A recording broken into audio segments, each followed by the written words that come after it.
El corazón de Cristo, por Thomas Goodwin. La finalidad por la cual se ordenaba a sumo sacerdote se muestra en esto: ofrecer presentes y sacrificios por los pecados, que apaciguaran la ira de Dios contra el pecado, y presentes para procurar su favor. Sabéis que en sus palabras anteriores el apóstol había mencionado la gracia y la misericordia, y por ambas nos animaba a venir con confianza hacia este sumo sacerdote. Resueltamente, y para animarnos aún más, dice de él que su oficio consistía en ofrecer dos cosas: presentes para procurarnos toda gracia, y sacrificios y la misericordia con respecto a nuestros pecados. Así veis que el fin para el que fue ordenado era todo cuestión de gracia y misericordia, para así alentar a los hombres a conseguir ambas. La cualificación que se requería en un sumo sacerdote era que se pudiera compadecer de los ignorantes y extraviados, y es lo que afirma en el versículo 2. Aquel que fue sumo sacerdote no fue elegido para este oficio por su profunda sabiduría, gran poder o su carácter sagrado, sino por la misericordia y compasión que había en él. Por ello es por lo que se hace mención aquí, por única vez, de la propiedad especial de un sumo sacerdote como tal, y de la cualificación específica y esencial que existía interior e internamente para constituirle y acomodarle a este oficio, así como el nombramiento que Dios hizo externa y exteriormente, como se dice en el versículo 4, Hebreos 5:4. La palabra que puede o tiene poder para algo comporta una facultad interior, un ánimo, una disposición, un corazón que sabe cómo ser comprensivo. Y esta es la misma palabra que el apóstol había usado antes para conferirse al corazón de Cristo, justo con las mismas palabras del texto, es decir, que puede compadecerse de nuestras debilidades. Y también la había utilizado con anterioridad al hablar de la misericordia en Hebreos 2:18, o sea, es poderoso para socorrer a los que son tentados. Aunque esto no implica poder externo alguno, lo que vulgarmente diríamos ser capaz de, sino que se conmueve internamente en su voluntad, posee un corazón que tiene poder para perdonar y ofrecer ayuda. Entonces, si esta es una propiedad esencial para el sumo sacerdote como tal, en Cristo se halla aún con mayor eminencia, dado que él no habría aceptado ser Dios y Rey de no haber tenido en él todo el poder y las fuerzas esenciales para constituirle como tal. Tampoco habría sido sumo sacerdote de Dios si no hubieras tenido ese corazón para misericordia. ¿Sí? Y además, al no haber seguido teniendo ese tipo de corazón, tampoco habría sido sacerdote, pues como todo lo que cualifica internamente a un ministro para el desempeño de su labor son sus dones, y al perderlos ya no permanece en el oficio, así como la racionalidad es la que hace que el hombre sea un ser humano, si la perdiera se convertiría en una bestia. De la misma manera, Cristo ya no conseguiría o no seguiría siendo sacerdote si no tuviera un corazón que pudiera compadecerse, como dice en Hebreos 5:2.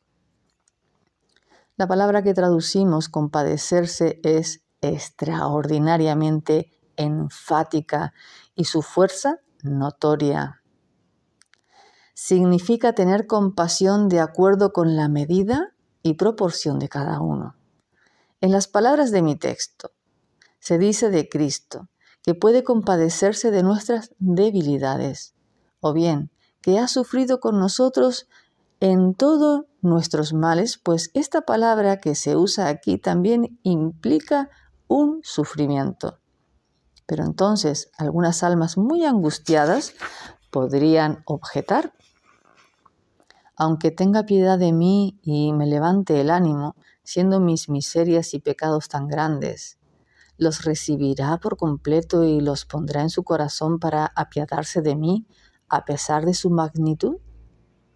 Para responder a esto y evitar la objeción sobre la piedad de Cristo, el apóstol lo expone mediante la sombra del deber del sumo sacerdote, alguien que puede tener compasión según la medida de todas las angustias, y que, considerando cada una de las circunstancias en ello y de acuerdo con todo ello, ofrece su piedad y su ayuda. Pero si las angustias fueran grandes, tendría una gran afinidad por ellas, pues es un gran sumo sacerdote. Su miseria no puede exceder a su misericordia. La palabra aquí utilizada deriva de medida y de sufrir. Es evidente que este es el alcance que le quería dar el apóstol a este término, porque prosigue haciendo una mención deliberada de aquellos grados, proporciones y rangos de pecados merecedores bajo la ley antigua de misericordia y compasión, cuando añade que pueda compadecerse de los ignorantes y los extraviados. En la ley antigua podemos leer numerosos grados y clases de pecados para los cuales Dios estableció y reguló diferentes y diversos sacrificios y propiciaciones. Así, para los pecados de ignorancia había una clase de sacrificios, Levítico 4 del 2 al 5, y otros para pecados con conocimiento, como los que se cometían a sabiendas, Levítico 6, 2, 3.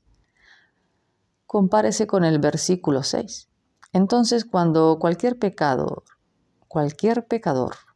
llegaba al sumo sacerdote para que hiciera expiación por él, éste consideraba sabiamente la clase y proporción de su pecado, tanto si era uno de mera ignorancia o con conocimiento.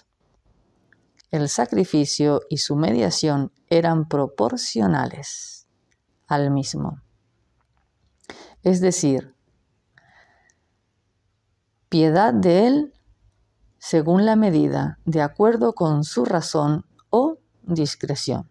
Por consiguiente, el apóstol menciona aquí tanto al ignorante, esto es, aquel cuyo pecado es por mera ignorancia, como a los extraviados, o sea, por una iniquidad voluntaria y a sabiendas. Por medio de esta característica que debía hallarse en el sumo sacerdote, él presenta aquí a Cristo, así como la medida de la necesidad, de la angustia y de cualquier hombre procede del pecado y de la miseria. También se ve afectado hacia él. Y como tenemos pecados de diversa magnitud, su misericordia también lo es, y su mediación responde de manera proporcional a ellos, ya sea de ignorancia, de hábito diario o incluso mayores y presuntuosos. Por consiguiente, no dejemos que ninguno de ellos nos desaliente para impedir que nos acerquemos a Cristo para gracia y misericordia.